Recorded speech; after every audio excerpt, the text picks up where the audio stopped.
Hello again.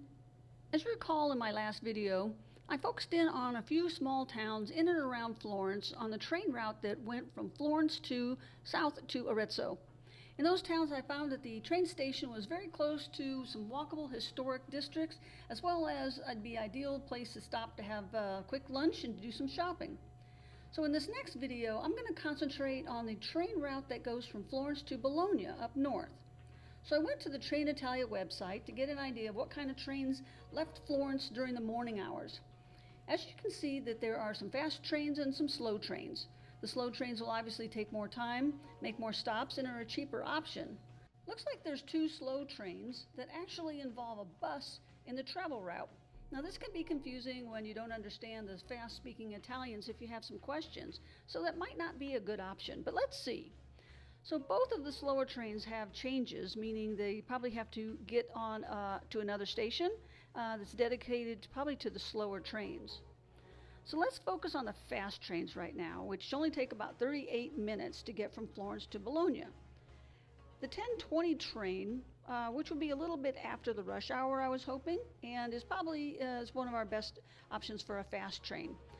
So focusing on that, you can see that the prices are a little bit different for each category of car, and the more expensive, the more luxurious of the seating.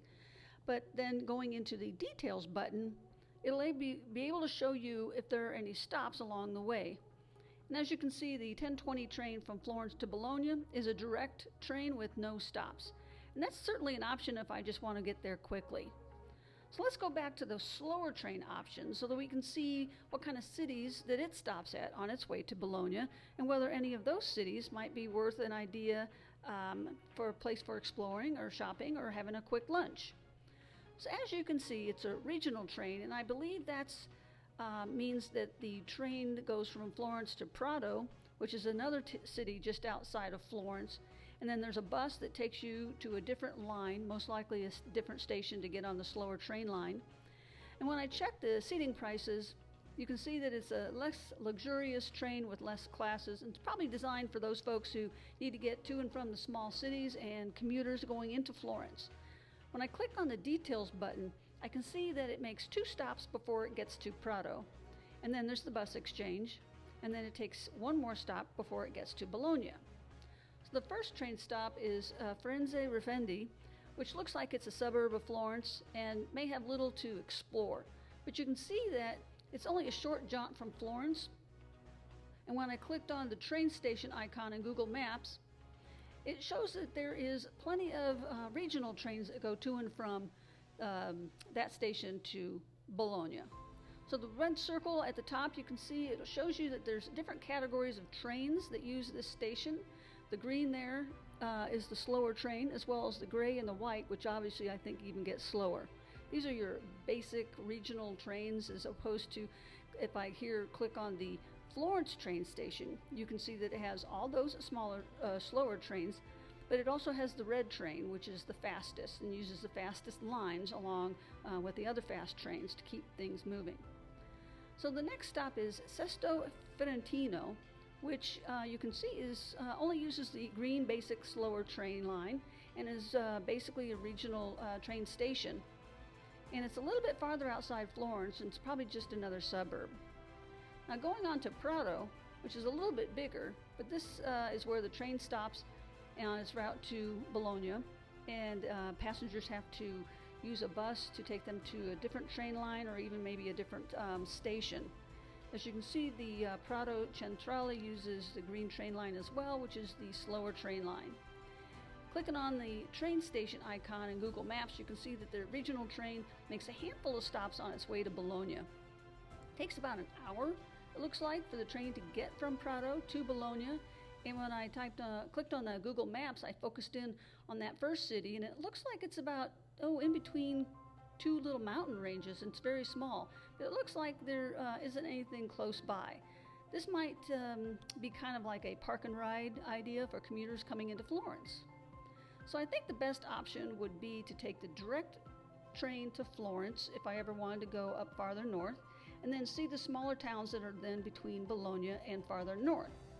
So I typed in a train search for Florence to Venice, and it goes via a handful of stations once it leaves Bologna. The first one is Ferrara, and then Ferrara it goes to Padua, and then to Mestre, which is just outside Venice, and then it goes on into Venice.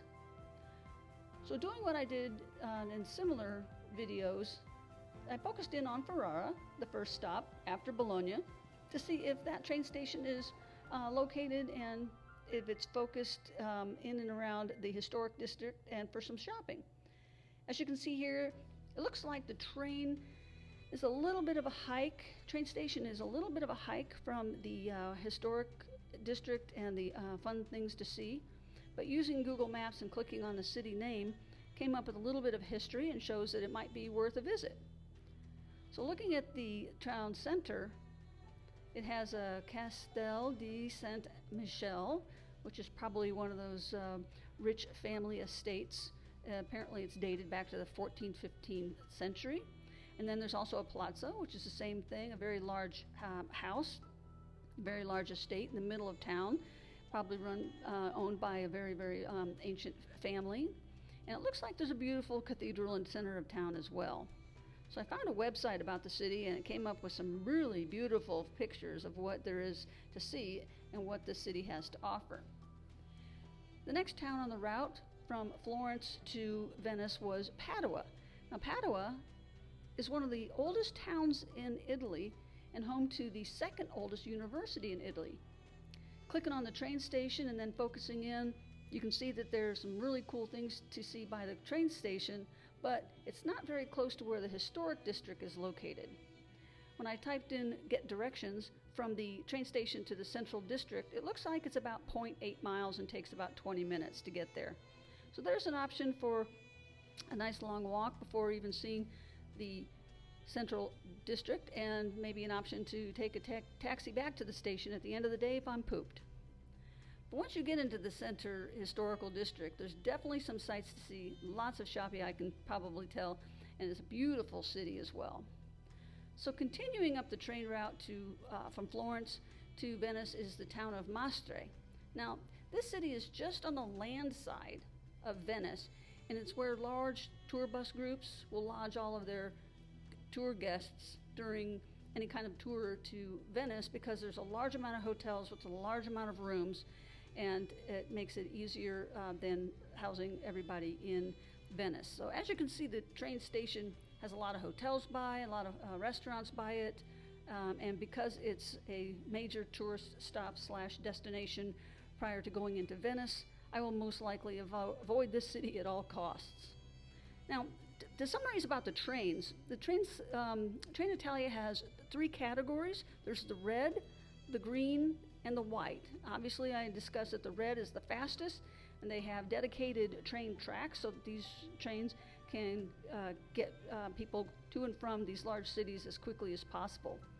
The green and the white trains, those are more regional and slower trains, and they have a separate set of tracks so they don't slow down and slow up the expectation of faster train travel to get folks to the destinations.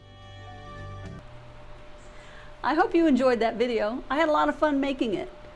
I'm going to continue making some videos about how I plan on designing my travels for my upcoming trip to Florence for a whole month, and how I'm going to design places to go, things I want to see, maybe themes that I want to do, maybe focusing on a wine trail, maybe focusing on the Italian cheese trail, and that's how I'm going to focus my ideas of where I want to travel. So I'm going to continue making videos on my idea of travel and how I want to do it, and so hopefully it'll inspire you to do some designing of a personal trip yourself without having to use the big tour bus companies. So like I always say, just go out there and just find your own adventure.